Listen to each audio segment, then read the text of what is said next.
வணக்கம். நம்ம சேனலுக்கு தொடர்ந்து ஆதரவளித்துக் கொண்டிருக்கும் நல்ல உள்ளங்களுக்கு நன்றி. தொடர்ச்சியாக ஆதரவு கொடுங்க. திருச்சி ஹோட்டலில் நடைபெறுவது என்ன? நேற்று ஒரு 1.5 மணி நேரம் வேலுமணி அமித்ஷா சந்திப்பு, இப்போயும் சந்திப்பு, என்ன பேச்சுவார்த்தை நடந்து கொண்டிருக்கிறது, அங்கிருந்து வரக்கூடிய தகவல்கள் என்ன? ஓபிஎஸ் டிடிவி இவங்க 2 பேரையும் இணைச்சாகணும் அப்படிங்கிறதுல பிஜேபி ரொம்ப முனைப்பாக இருக்குது. அதிமுக பொதுக்குழுவில் போடப்பட்ட தீர்மானம் ஒன்று இன்றைக்கி பிஜேபிக்கு ஒரு சங்கடத்தை ஏற்படுத்துது. அந்த தீர்மானம் என்ன?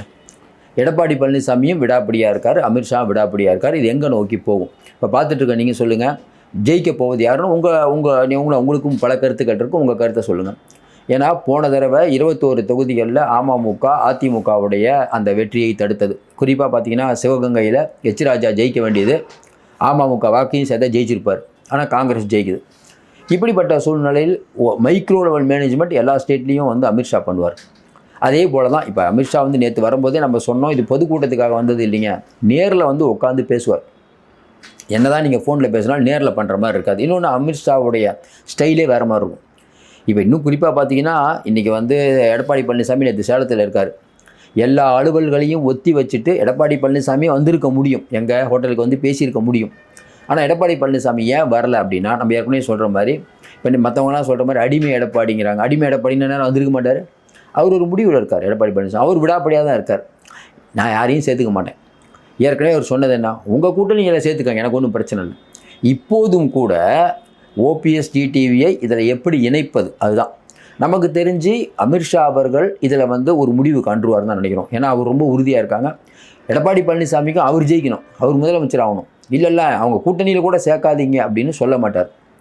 ஆனால் அதிமுக பொதுக்குழுவில் ஒரு தீர்மானம் போடுறாங்க. அந்த தீர்மானம் என்னென்னா, கூட்டணியில் இடம்பெறக்கூடிய கட்சிகளையும் அதிமுக முடிவு செய்யுங்கிறாங்க.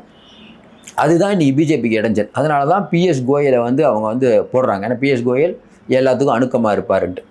பிஎஸ் கோயலும் ஒரு ரவுண்டு பேசியாச்சு, பைஜந்த் முண்டா பேசியாச்சு. ஓபிஎஸ் போய் அமித்ஷாட்டே பேசிட்டார். இப்படிப்பட்ட சூழ்நிலையில் அமித்ஷா இங்கே நேற்று 1.5 மணி நேரம் இன்றைக்கும் இப்போ திருச்சி ஹோட்டலில் பேசிகிட்டு இருக்கும்போது தொடர்ந்து இதை பேசிக்கிட்டே இருப்பாங்க. அப்போ என்னென்னா, ஓபிஎஸ்ஸையும் டிடிவி 2 பேரையும் டிவிகே கூட்டணிக்கு போயிடக்கூடாது. இப்போ 2 பேரும் டிவிகே கூட்டணிக்கு போகாததுக்கு ஒரு காரணமே அதுதான். ஏன்னா காலையில் அரசியல் பரிசில் வந்த தகவல், ஓபிஎஸ்க்கு 15 இடம் கேட்டார், 12 இடம் டிவிகேல தராங்க. அப்போ டிடிவிக்கு ஒரு 22 தொகுதி கொடுக்குறாங்க. இதுதான் பேச்சு. அப்போ இன்றைக்கி இருக்கக்கூடிய சூழ்நிலையில் எல்லா விதமான அம்சங்களையும் அமித்ஷா பார்ப்பார்.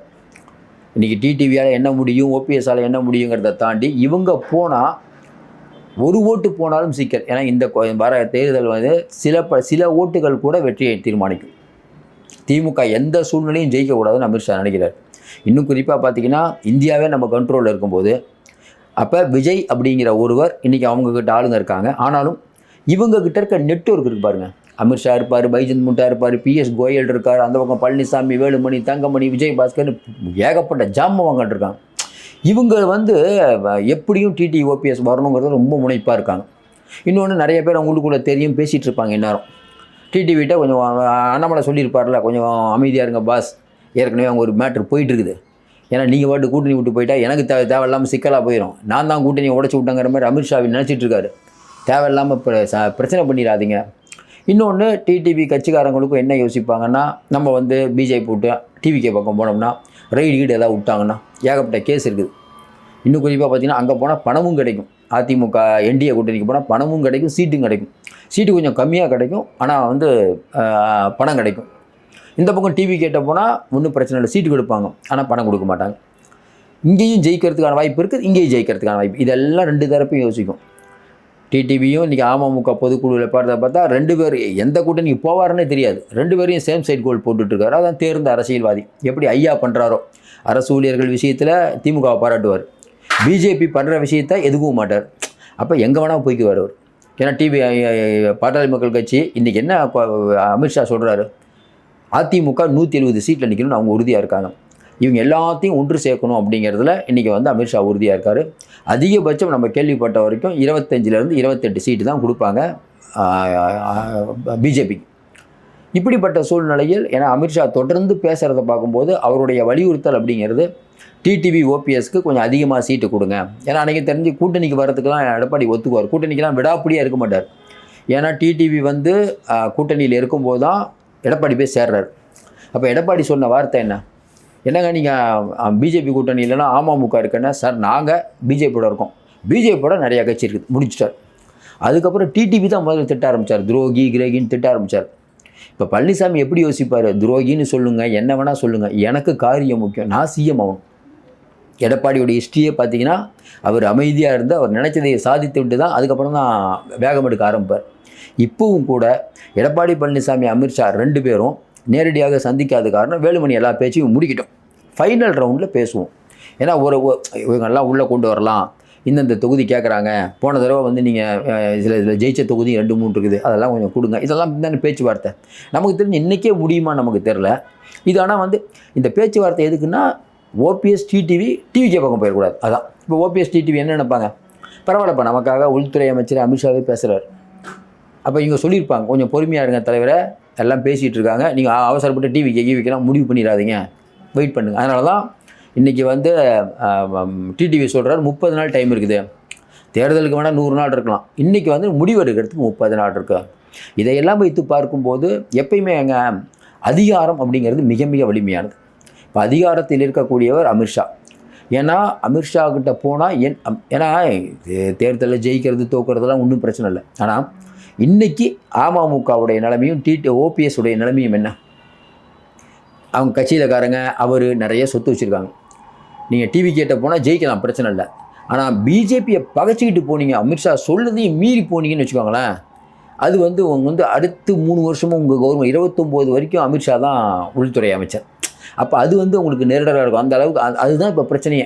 இப்போ டிடிவி ஓபிஎஸ் ஈஸியாக போயிட முடியும், பிஜேபி நடுவில் இருக்கிறதுனால அவங்க கொஞ்சம் யோசிச்சுட்ருக்காங்க. பிஜேபி சொல்லியிருக்கோம் கொஞ்சம் வெயிட் பண்ணுங்க அப்படிங்கிற மாதிரி சொல்லியிருக்கோம். அநேகமாக வந்து இது வந்து ஓரளவுக்கு முடிஞ்சிடும் தான் நான் நம்புகிறேன். ஏன்னா வந்து அமித்ஷா எப்படியும் வந்து அமித்ஷாவுக்கு நல்லா தெரியும் பிஜேபி அதிமுக கூட்டணி தான், அப்புறம் புதிய தமிழகம் வந்துடும், ஏசி சண்முகம், அதெல்லாம் சின்ன சின்ன கட்சிலாம் வந்துடும். பிரதான கட்சிகள் அவர் என்ன யோசிக்கிறாரு, ஓபிஎஸ் டிடிவி ஐயா ராமதாஸ். ஐயா ராமதாஸுக்கு தெரியும் திமுகவில் அதிக சீட்டு கிடைக்காது, தேமுதிக வந்துடும், ஒன்றும் பிரச்சனை இல்லை. தேமுதிக வந்து அதாவது என்னென்னா, தேமுதிக வந்து ஒரு வித்தியாசமான கட்சி. இப்போ சொல்கிறாங்கல்ல கூட்டணியா எப்படி என்பதை நான் வந்து கருத்து கேட்டு அறிவிப்போம் அப்படின்னு, இதெல்லாம் சும்மா என்ன பேரத்தை அதிகப்படுத்த திமுக கூட்டணிக்கு இப்போ வந்து திமுக கூட்டணிக்கு போனால் அதிமுகவை திட்டுவாங்க அந்த அம்மா, அதிமுக கூட்டணிக்கு போனால் திமுகவை திட்டுவாங்க. பிரேமலதா அவர்களுக்கு என்ன கொள்கைன்னு தெரியல, எப்படி இந்த வெளிப்படையாக வேறு சொல்கிறாங்கன்னு தெரியல. அப்போ எவ்வளோ தைரியம் இருக்கும் பாருங்க. நாங்கள் எங்கள் கொள்கை எதுவோ அதில் கூட்டணிக்கு போகிறோன்னு சொன்னால் லாஜிக் இருக்குது. அதை விட்டுட்டு எத்தனை போராட்டங்கள் நடத்தியிருக்காங்க பிரேமலதா சொல்லுங்கள். கொஞ்சம் இந்த 4 வருஷத்தில் விஜயகாந்த் என்று இறந்தாரோ அன்றைக்கி அந்த கட்சி முடிஞ்சிருச்சு. அந்த ஓட்டு சதவீதத்தை வைத்து அதையும் மெட்டீரியல் ஆக்கணும்னு அவங்க நினைக்கிறாங்க. எப்படியும் ராஜ்யசபா சீட்டு வாங்கி தம்பியோ பையனையோ எம்பி ஆகணும்னு நினைக்கிறாங்க. இந்த கட்சியை பற்றி மக்கள் என்ன சொல்கிறாங்கிறதையும் நம்ம பார்ப்போம். ஏற்கனவே நம்ம சொன்னது போல் இன்றைக்கி அமித்ஷாவுடைய பேச்சு முக்கியத்துவம் தான். அமித்ஷா அவர்கள் வந்திருப்பதனால் இன்றைக்கி பிஜேபி அதிமுகவினர் நிம்மதி அடைகிறாங்க. ஏன்னா எப்படி அமித்ஷா முடிக்காமல் போக மாட்டார், எல்லா ஸ்டேட்லேயும் முடிக்கிறத இங்கே பண்ணுவார் அப்படின்ட்டு. எடப்பாடி பழனிசாமி ரொம்ப தெம்பாக இருக்காராம். ஏன்னா அமித்ஷா ஒரு ரிப்போர்ட் கொடுத்து கண்டிப்பாக நம்ம ஜெயிப்போம்னு சொல்லியிருக்காங்க. இன்னொன்று சென்ட்ரல் மிஷினரி, பணம், அதிகாரம், இது தேர்தல் ஆணையம் எல்லாம் கையில் இருக்கிறதுனால் என்டிஏ ஜெயிக்கும்னு அவங்க தரப்பில் நம்புகிறாங்க. நமக்கு தெரியல, நீங்கள் சொல்லுங்கள். ஏன்னா வந்து நான் நினைக்கிறேன் வந்து கடும் போட்டி தான் இருக்கும். கடைசி நேரத்தில் வந்து என்ன நடக்குங்கிறது யாருக்கும் தெரியாது. ஆனாலும் அமித்ஷா பல மேஜிக்கலை காட்டுவார்னு அவங்க உறுதியாக நம்புகிறாங்க. டிடிவி ஓபிஎஸ்ஸை எப்படியும் அவங்க விடக்கூடாது அப்படிங்கிறதுல ரொம்ப தெளிவான இந்நேரம் வந்து கண்டிப்பாக செங்கோட்டையன் பேசியிருப்பார், பேசாமலே இருக்க மாட்டார். ஏன்னா முன்னாள் எம்எல்ஏ ஐயப்பன் இன்றைக்கி இப்போ எம்எல்ஏ ஐயப்பன் பேசுகிறாரு ஓபிஎஸ் அணியிலேருந்து. அப்போ ஓபிஎஸ் டி பேசியிருப்பாங்க, டிடிவி பேசியிருப்பாங்க.